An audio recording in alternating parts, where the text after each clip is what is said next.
Tesoro visigodo. Prólogo. No saber lo que ha ocurrido antes de nosotros es como seguir siendo niños. Marco Tulio Cicerón.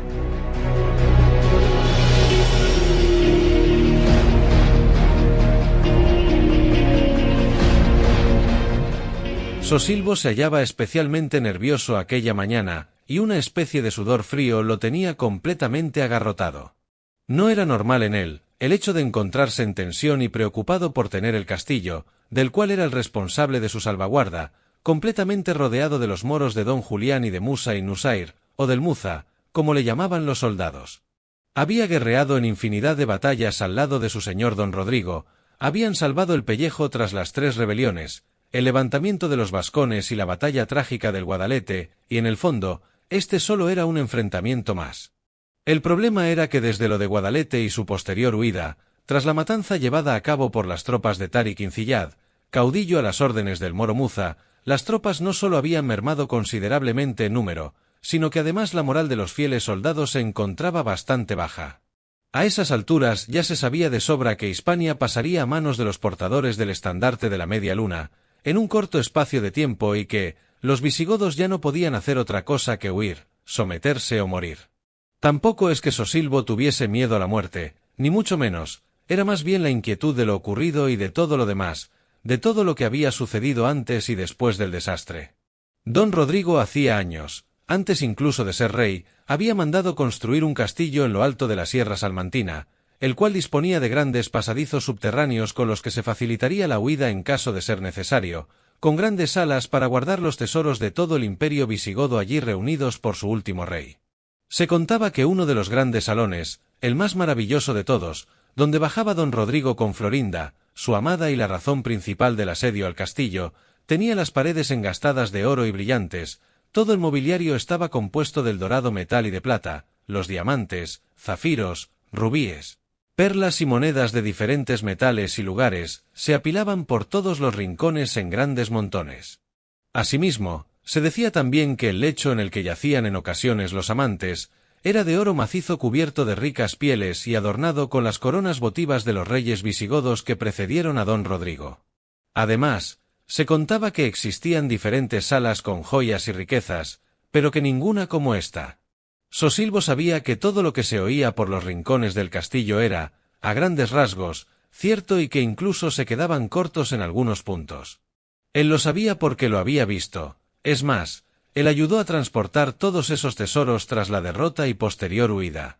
Sabía de la existencia de una sala especial en la que los objetos de mayor valor y prestigio se amontonaban casi como trastos viejos, y otra en la que se podían encontrar las mayores reliquias hechas, no se sabía si por hombres o dioses, en honor del Creador. El castillo era una fortaleza al estilo de la época, situado en la parte más alta y escarpada de la sierra, donde en condiciones normales y con soldados suficientes se podía afirmar que era prácticamente inexpugnable. Disponía de grandes muros y sillares de piedra maciza, una única torre vigía y diferentes enclaves para custodiar y defender la fortaleza en caso necesario.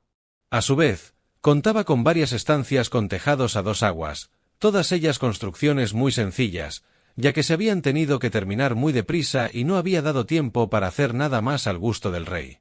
Las distintas construcciones eran tales como las caballerizas, una iglesia para la oración diaria, una gran cocina que se encontraba prácticamente al aire libre, la sala para que durmiese la tropa por turnos, una sala principal para los capitanes, en la que se reunían y dormían, y un gran salón donde comían con don Rodrigo, al menos una vez al día.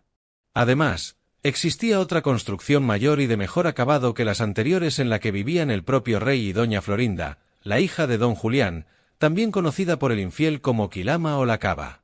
Pero, bien pensado, tampoco la cava era el problema ni lo que le quitaba el sueño a Sosilbo y tampoco los soldados que se encontraban a las puertas del castillo, soldados del padre del amante de su señor ni las huestes del moro Muza. Ni siquiera le inquietaba si la indignación de don Julián era legítima o no lo era, o si realmente Florinda había sido raptada, como mantenía su padre, o por el contrario estaba con el rey por verdadero amor como parecía. En el fondo aquello no tenía mucha trascendencia, pero el paralelismo que encontraba con un libro que había leído hacía algún tiempo, llamado La Ilíada, lo tenía perplejo. El libro contaba la historia de un príncipe que se enamora, en este caso, de la esposa de un rey. El príncipe decide raptar a la mujer de la que se ha encaprichado y esto lleva a las dos ciudades a la guerra. La destrucción de Troya, la ciudad del príncipe, es total. Si bien es cierto que al cabo de 10 largos años de guerra, ellos desde luego no iban a poder aguantar ni 10 días, por lo que a Sosilbo las preguntas se le amontonaban en la cabeza y le desquiciaban. ¿Cuándo entrarán las tropas enemigas? ¿Cuándo nos dará la orden de evacuar don Rodrigo? ¿Nos dará la orden de huir? Lo que realmente le quitaba el sueño no era su futuro, que no creía tener o la vida de su tropa, ni siquiera la de su señor y la amante de éste.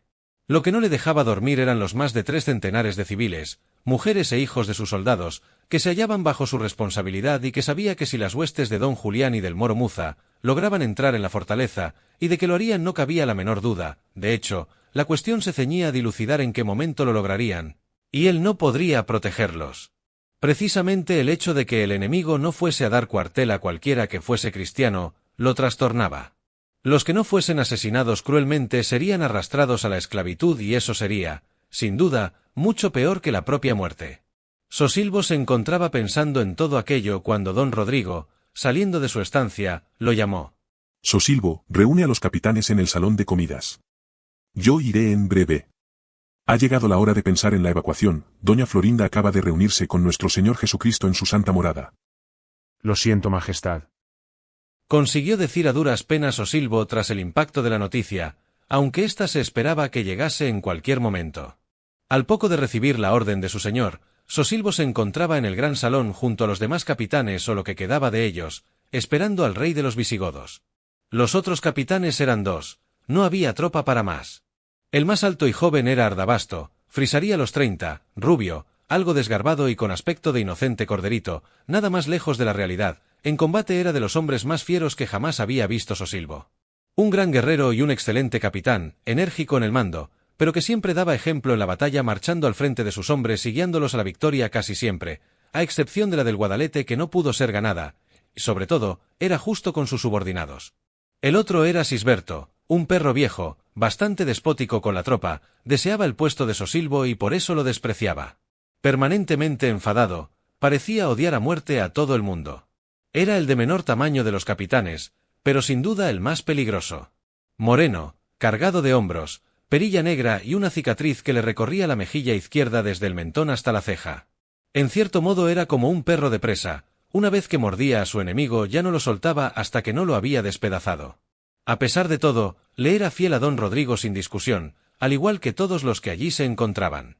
La estancia era sucia, con poco mobiliario y el que existía se encontraba muy desaliñado, lo justo para sentarse en torno a una mesa y poco más. Destacaba sobre todo por su oscuridad, pues contaba tan solo con 3 ventanucos en forma de tronera que permitían a duras penas la entrada de la exigua luz, y 2 grandes candelabros, que eran toda la iluminación con la que contaba la estancia.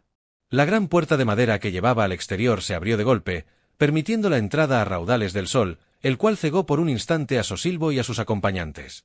En la puerta se recortó la figura de su señor don Rodrigo, el último rey visigodo de Hispania.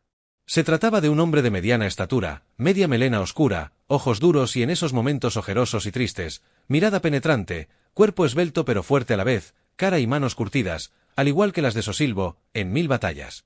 Pensó el general que sin duda se apreciaba en su señor un claro porte regio, ganado a pulso en todas aquellas batallas. Muchos amigos y compañeros derramaron su sangre generosamente por y para ello. Y ahora, al cabo de poco más de un año de la llegada al trono, se llegaba al final del trayecto con más pena que gloria y con un desenlace que no parecía ser muy justo ni apropiado para alguien que había luchado tanto, por la unidad de su reino. Sosilbo era su mano derecha, su capitán general, y lo era porque llevaba con él, desde que eran niños. El padre de don Rodrigo, un noble visigodo, lo había acogido en su propia familia tratándolo como si fuese un hijo. Aquello sucedió tras la muerte de sus padres, en un incendio intencionado ocurrido en una de las casas mayorales y varias de menor importancia de la propiedad del noble. Un vecino, también de alta prosapia, de nombre Gundemaro, decidió mandar quemar las casas donde se alojaban los empleados y las de los esclavos de Teodofredo, padre de don Rodrigo. Ocurrió tras la disputa de unas propiedades y terrenos. Realmente y en el fondo solo se trataba de una excusa para justificar el acto, ya que el verdadero objetivo era ganarse el favor de Hervigio, rey visigodo en aquel entonces de Hispania.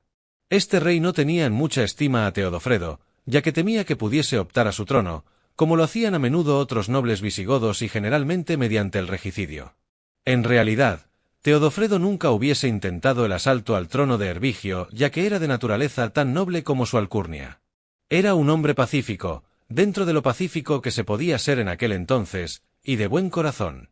La prueba de ello existía viva en los supervivientes de aquella matanza, que fueron Sosilbo, 2 mujeres y un anciano. El anciano era un esclavo al que se le concedió la libertad, el cual optó por seguir sirviendo al padre de don Rodrigo. Las 2 mujeres, que eran libres, fueron recompensadas con terrenos y se fueron a vivir de la labranza de ellos con sus esposos e hijos. Y, finalmente, Sosilbo, que fue acogido por Teodofredo y su esposa, siendo criado y educado del mismo modo que don Rodrigo.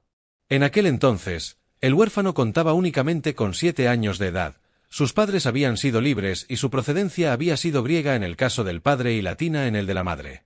Sosilbo destacó desde el principio en el arte de la espada, la ballesta se le daba particularmente bien y en la disciplina ecuestre era también excepcional. No obstante, don Rodrigo lo superaba en todas las artes del combate, incluidas las anteriormente mencionadas, menos con la ballesta. En ocasiones, Sosilbo, en lugar de entrenar el arte de la guerra como era menester, se escapaba para ir a la amplia biblioteca de Teodofredo. El muchacho pasaba muchas de las horas de las que disponía libres recluido en ella leyendo y aprovechaba para devorar todos aquellos libros que le llamaban la atención por su portada o por el título o incluso por las primeras palabras con las que comenzaban. A menudo coincidía con el propio dueño de la casa y entablaban charlas respecto a este o aquel libro o acontecimientos de un pasaje determinado de un manuscrito en concreto.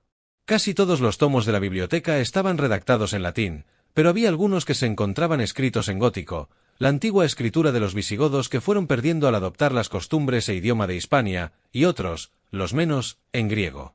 En Hispania se hablaba un latín vulgarizado, ya que los romanos habían dominado la península durante 8 siglos. Aunque es cierto que los romanos tardaron 2 siglos en conseguir someter a los diferentes pueblos de Hispania, en contraposición de los nada más que 8 años que tardaron en someter a los vecinos de la Galia, no es menos cierto que al poco de llegar estos ya se empezó a adoptar el latín como lengua común, y a esas alturas era el único idioma que se hablaba en toda la península, claro está, a excepción del de los vascones y el de los recién llegados invasores musulmanes, que traían su propia lengua y cultura bárbara. Don Rodrigo mandó tomar asiento a los presentes, mientras él permaneció en pie mirando ensimismado uno de los candelabros encendido y con un aspecto de cansancio eterno. Sus palabras sonaron rocosas y tristes, por lo demás, con cadencia de agotamiento, un agotamiento de una década de guerras permanentes y un año de reinado en el que no había existido tregua alguna para el monarca y sus fieles. Ha llegado el momento crucial de tomar una decisión trascendental en nuestras vidas. La situación la conocéis todos tan bien como yo mismo. Estamos rodeados y sitiados desde hace un mes.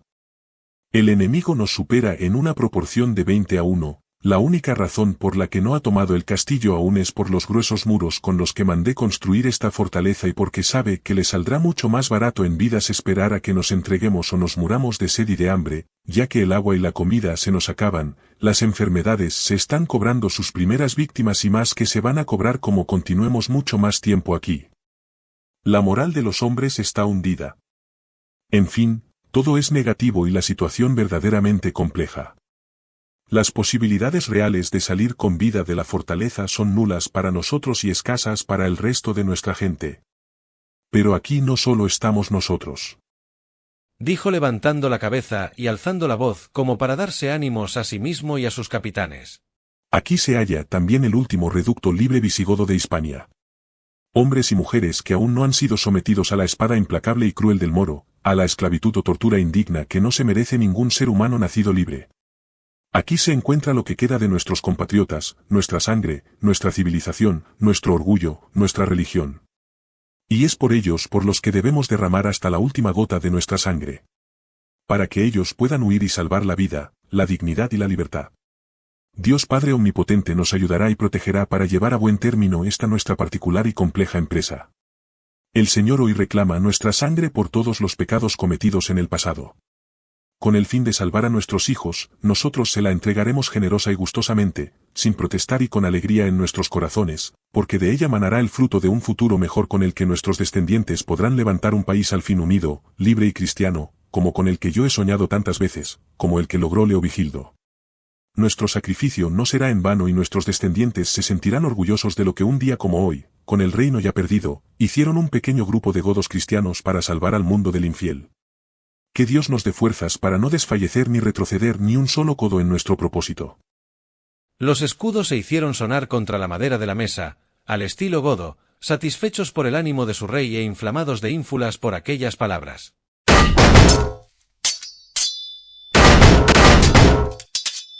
Como sabéis, Continuó don Rodrigo. este castillo fue construido con infinidad de galerías subterráneas que se comunican con otras naturales de la propia montaña. Estos corredores deberían servir para que los niños y las mujeres puedan escapar sin problemas, y sobre todo, sin peligro. Pero para ello debemos sacrificarnos nosotros. Debemos darles el suficiente tiempo y que cuando el infiel se dé cuenta de lo que ocurre, ellos hayan podido escapar a su alcance. Las galerías fueron realizadas para sacar las joyas y riquezas que contienen algunas cuevas subterráneas, pero ya es tarde para eso. El tesoro se quedará aquí escondido con la esperanza de que no sea encontrado por nadie más que por aquel que debe heredarlo, aquel que en un futuro, espero no muy lejano, pueda comprar con él, ya sea con su oro o ya sea con armas y sangre, un reino. Un reino ahora perdido. Antes de daros las últimas órdenes para llevar a cabo el plan que he trazado, deseo explicaros qué es lo que ha sucedido y la razón del sacrificio que habéis de llevar a cabo en las próximas horas. Siendo como soy el legítimo rey de Hispania, no tendría necesidad de daros semejantes explicaciones, pero aún así lo voy a hacer, porque creo que vuestra lealtad y porque vuestro sacrificio bien merece una respuesta a vuestras posibles preguntas respecto de Florinda. En primer lugar, he de deciros que Florinda ha muerto hace una hora. La razón de su muerte, según el médico, ha sido por falta de agua potable. Su cuerpo estaba muy débil, beber poca agua y la poca que bebía que estuviese en mal estado ha dado al traste con su delicada salud. Según mi punto de vista, ella ha muerto de pena. Ver a su padre y a su amado esposo pelear hasta entregar un reino a una fuerza invasora extranjera, ha sido demasiado doloroso para su corazón que no lo ha soportado. A pesar de que ella no fuese mi primera esposa, sí que fue a la que más amé. Le fui fiel hasta el final y ella me lo ha sido a mí. Florinda, en contra de lo que puedan pensar muchas personas incluido su padre, me amaba profundamente, tan profundamente que en lugar de ponerse a salvo cuando tuvo ocasión, se quedó conmigo hasta el final. Eso, don Julián, no será capaz de entenderlo jamás. No os diré que voy a perder un reino por una mujer. Os diré, que voy a perder el reino que deseaba compartir con una mujer. No espero que lo entendáis ni que compartáis mi punto de vista ni mis malogrados anhelos, solo os pido que lo aceptéis como leales súbditos que debéis ser y que de hecho habéis sido hasta ahora. Una vez dicho lo anterior. Tú, Ardabasto. Dijo señalando con el dedo a este. Tienes como misión proteger con tus hombres el portón principal para que nadie acceda por él. Lo primero que van a intentar es entrar al castillo por el punto más débil y ese es la puerta de acceso a la fortaleza. Tú, Sisberto. Continuó mirando a este a la cara. Tu misión es coger a tus soldados y lanzar al enemigo todo lo que tengamos. Primero flechas, luego aceite y luego lo que sea menester, sillas, mesas incendiadas, lo que haga falta para alejar el máximo tiempo posible de nuestras murallas a las tropas de don Julián y de Musa Nusair.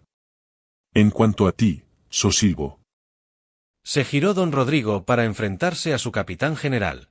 Lo siento, pero no vas a poder contar con más de 10 hombres. Tu misión es dirigir a los civiles fuera de estos muros y ponerlos a salvo. Pero mi señor. Protestó Sosilvo. Esta vez no hay peros que valgan, Sosilvo. Dentro de una hora te veo en mis aposentos para darte instrucciones más precisas. ¿Recuerdas aquel libro del que me hablaste en cierta ocasión? ¿Cómo se llamaba? Ah, sí, la Eneida.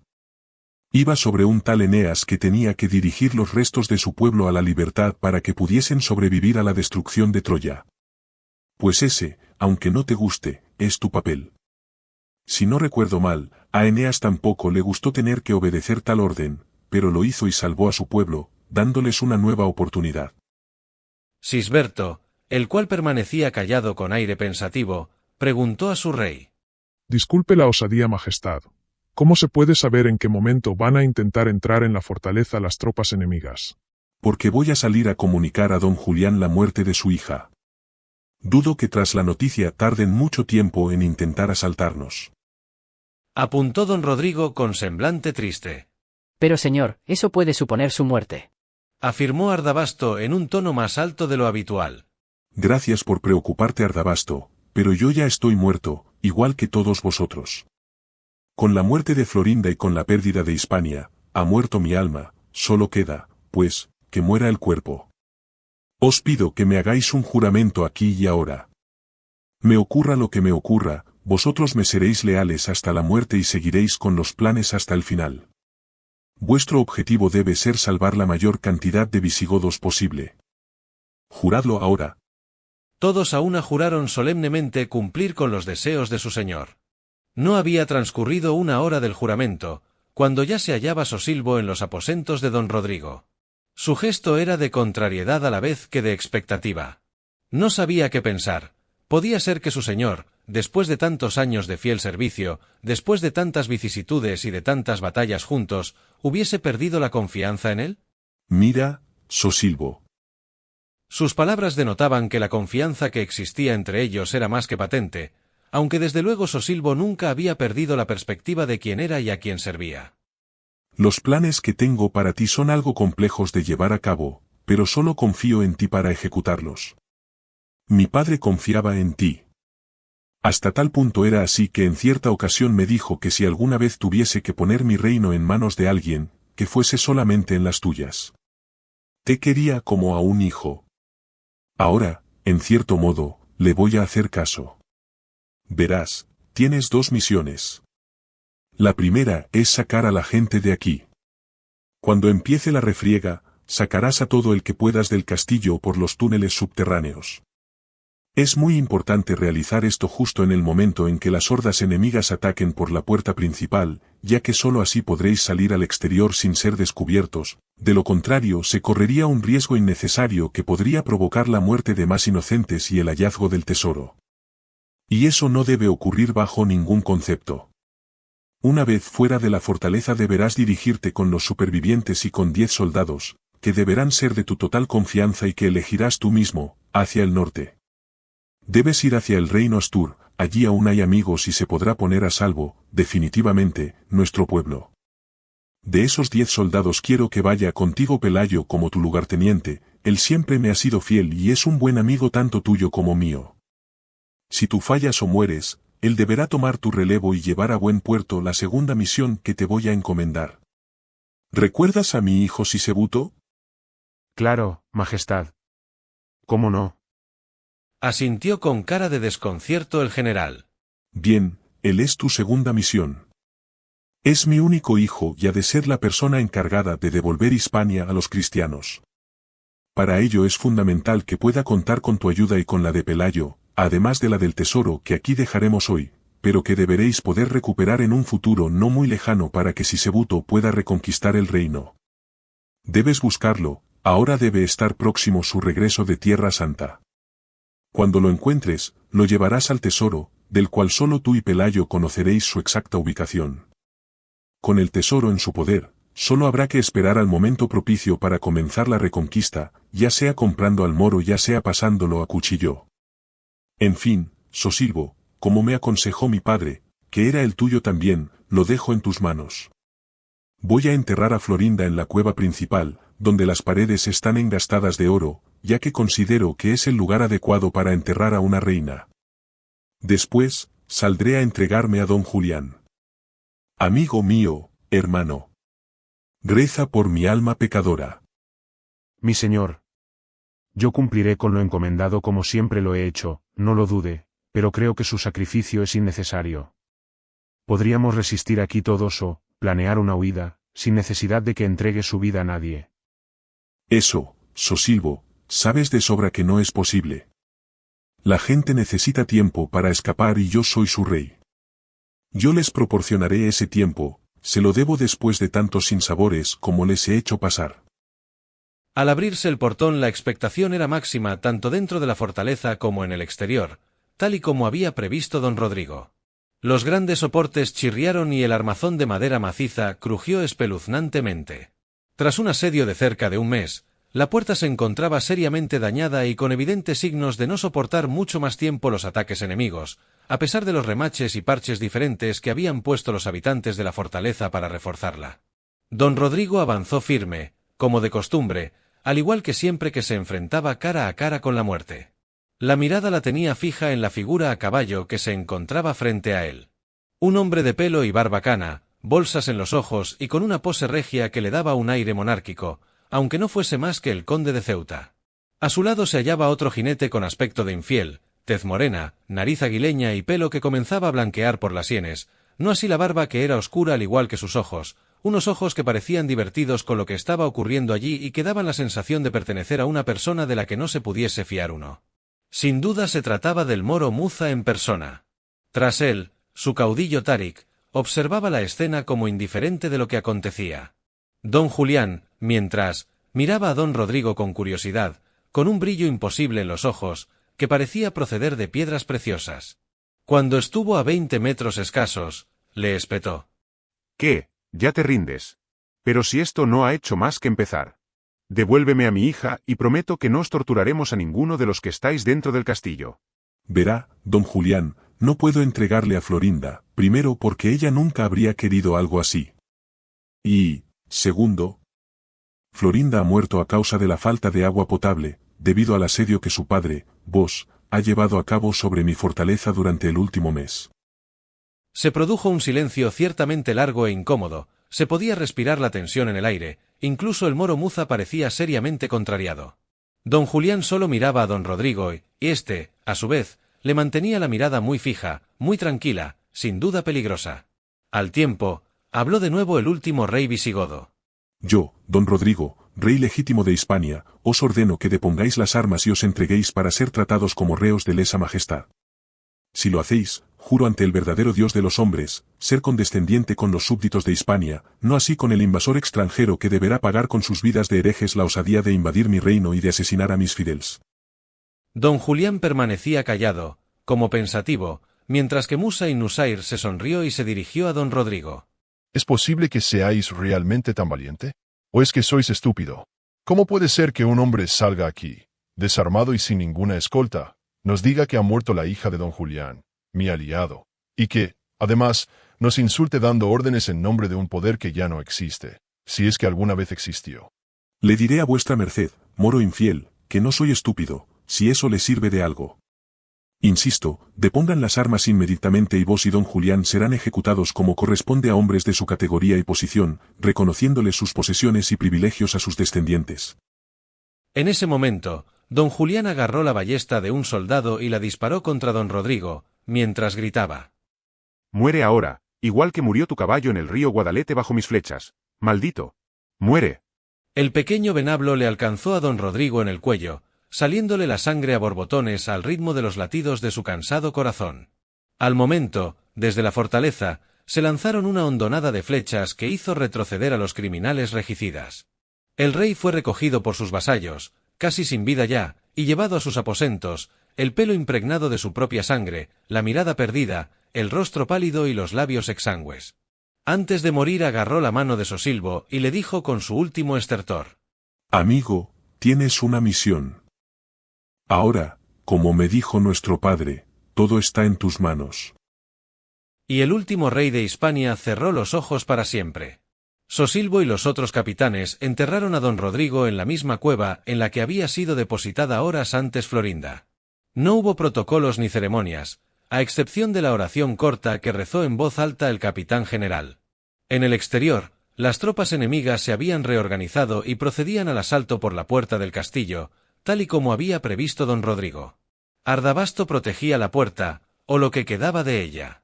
Sisberto mandaba cargar y disparar las flechas una y otra vez al mismo tiempo que ordenaba quemar mobiliario para lanzarlo sobre los invasores. El aceite, ya preparado con antelación, se echaba sobre los portadores de los arietes que golpeaban el portón con furia. Entretanto, Sosilbo había organizado ya a la gente y procedía a la evacuación por las galerías subterráneas. Cuando iban a meterse en los pasadizos, el capitán general miró las defensas del castillo por última vez y alcanzó a vislumbrar a los soldados de Ardabasto que cedían al empuje enemigo y que estaban siendo aniquilados. A su vez, éste se encontraba asaetado con 4 flechas, mientras seguía moviendo la espada y gritando órdenes ya inútiles. Sosilbo cerró brevemente los ojos y rezó una oración por el valiente y leal capitán. Acto seguido se introdujo en los pasadizos. Por su lado, Sisberto mandó a sus hombres reagruparse y al ver que la fortaleza estaba ya perdida, ordenó la huida, sin dejar de pelear, por uno de los pasadizos subterráneos que discurría en dirección contraria a la del capitán general, para que lo siguiesen los infieles y así poder darles tiempo de ponerse a buen recaudo. El capitán salió en las cercanías del pueblo de Segoyuela, donde hizo frente al infiel, con los hombres que le quedaban, peleando hasta morir todos y ganando un tiempo precioso para Sosilbo y los demás cristianos que huían con él. Tras una dura marcha de cerca de 3 meses con la muerte de algunos niños y mujeres, escondiéndose por el día y marchando por la noche, Sosilbo llegó con Pelayo al reino Astur. Este se mostraba ante ellos como un paraje salvaje e infranqueable y no sin gran esfuerzo y sufrimiento, lograron llegar a Cánicas, lugar en el que por fin encontraron amigos y refugio. Pelayo era un noble, nieto del que había sido rey visigodo Recesvinto e hijo de Fabila, asesinado por el antecesor de don Rodrigo, Bitiza.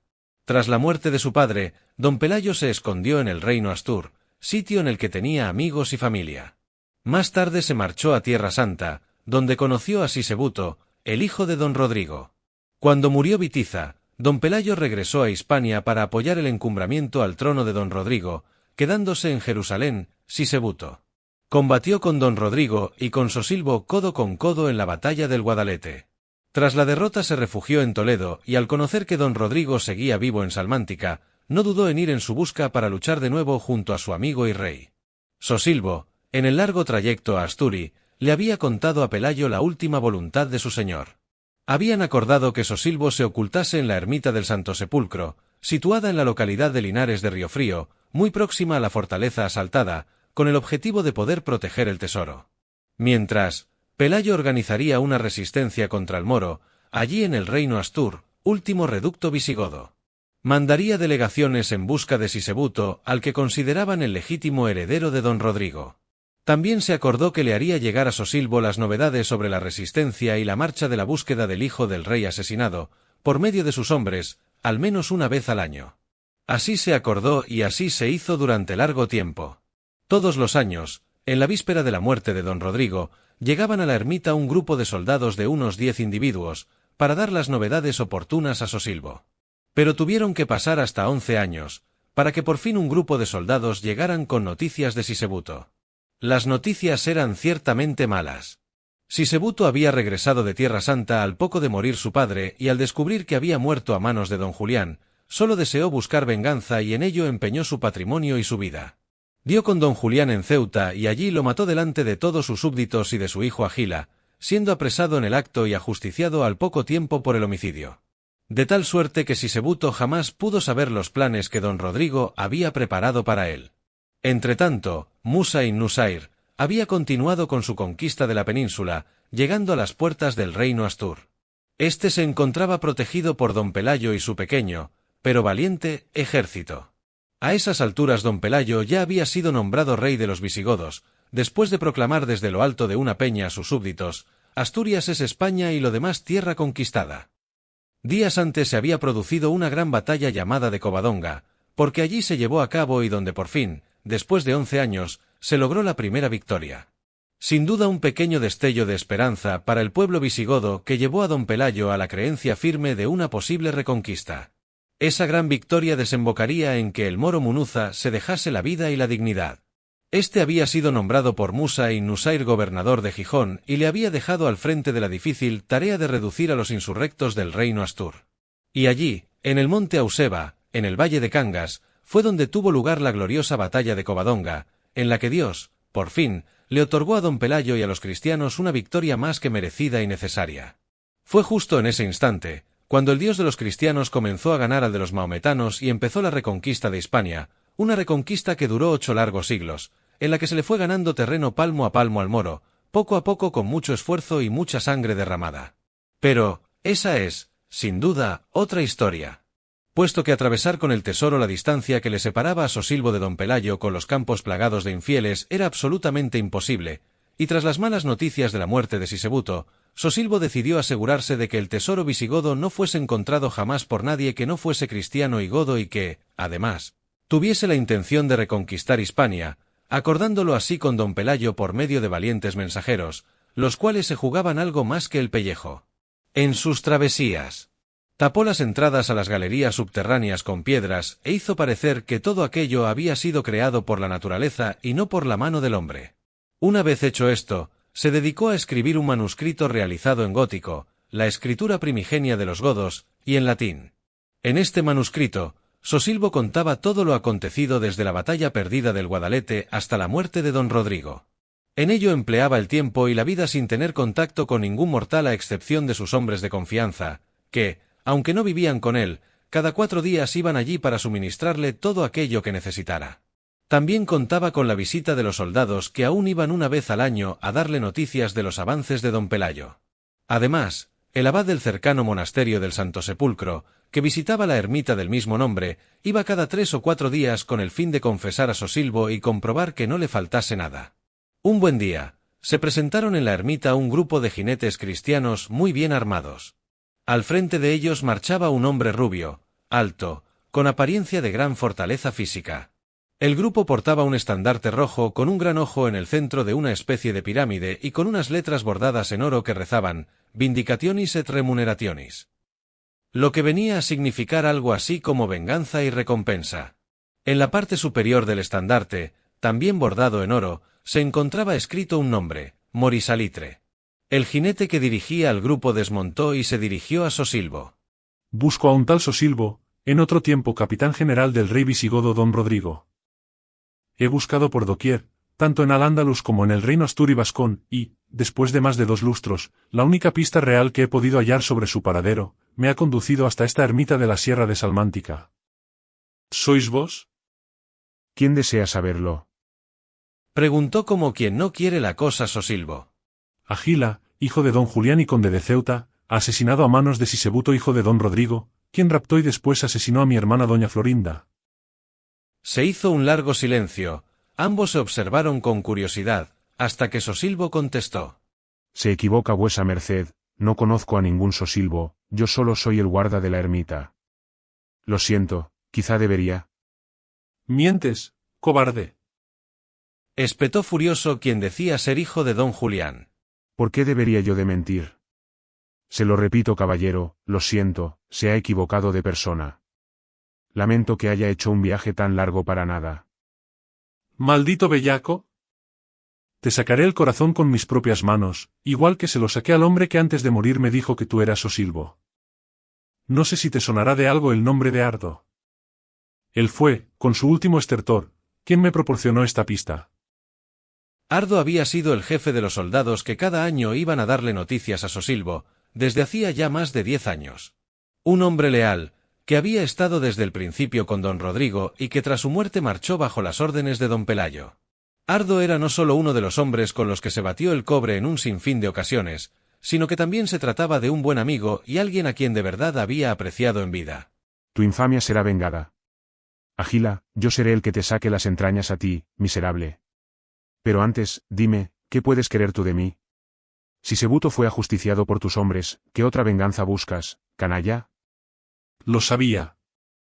Sabía que lo que se decía del capitán favorito de don Rodrigo era un embuste. Eres tan cobarde como lo fue él y como lo era su hijo, quien me suplicó que le perdonase la vida cuando el verdugo levantaba el hacha para cortar su puerca cabeza. Afirmó el nuevo conde de Ceuta, más escupiendo que hablando. A tu pregunta te contesto antes de acabar contigo, ya que ese es el objeto de mi búsqueda, de lo contrario ya estaría tu cabeza ensartada en mi espada. Lo que quiero de ti es bien sencillo. Mi padre, antes de morir asesinado vilmente por Sisebuto, me contó que existía un tesoro jamás soñado por nadie, ni por el moro más rico de Al-Ándalus.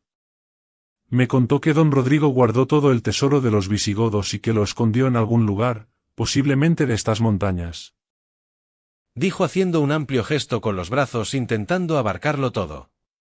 Como es natural, una vez muerto tu señor, el único que puede saber algo al respecto eres tú y, claro está, de esto es de lo que va el asunto. Dime dónde se encuentra el tesoro y te prometo que tu muerte será rápida e indolora, de lo contrario te aseguro que sufrirás un tormento jamás conocido por hombre alguno. Ja ja ja. Tronó la risotada de Sosilbo por toda la sierra al tiempo que Agila se ponía rojo de cólera. Eres un pobre diablo, al igual que tu difunto padre que, además, era un traidor. Yo desconozco la existencia de ningún tesoro. Solo estoy en esta ermita esperando el fin de mi vida, tratando de purgar los grandes pecados cometidos a lo largo de mis muchos años de guerras. Como te digo, yo de tesoros no sé nada de nada, estás llamando a la puerta equivocada, conde. Si eso es cierto, tu muerte la has elegido tú. Agila echó mano a la empuñadura de la espada que llevaba enfundada al cinto, pero antes de que le diese tiempo siquiera a desenvainar la mitad de la tizona, Sosilbo ya había sacado la suya, le había dado un tajo profundo en la pierna derecha y le tenía colocado el filo reluciente y ahora sanguinolento en el cuello, donde se apreciaba el claro e intranquilo latido de la yugular. La tentación de separarle la cabeza del tronco era verdaderamente fuerte, pero Sosilbo sabía dos cosas. Una que, si mataba al conde, sus soldados acabarían con él en un abrir y cerrar de ojos, y la otra era que, si él moría, jamás se sabría el paradero del tesoro de los visigodos. Por tanto, decidió obrar con prudencia y tragarse su orgullo y rencor hacia ese hombre tan detestable y orgulloso.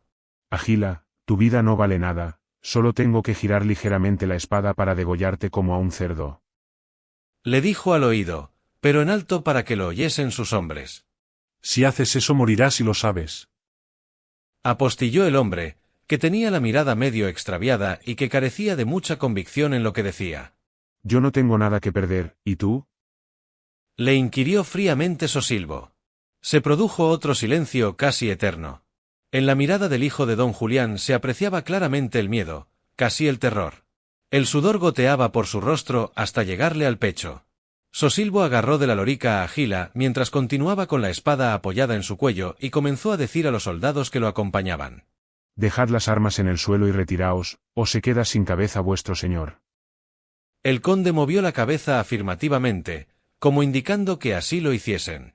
Los soldados soltaron todos los pertrechos de guerra que portaban consigo y retrocedieron sin apartar la mirada de la escena. Después de que se hubiesen alejado lo suficiente, Sosilbo soltó a Agila y le espetó con desprecio. Ahora vete con tus hombres y no vuelvas jamás, la próxima vez juro que te mataré.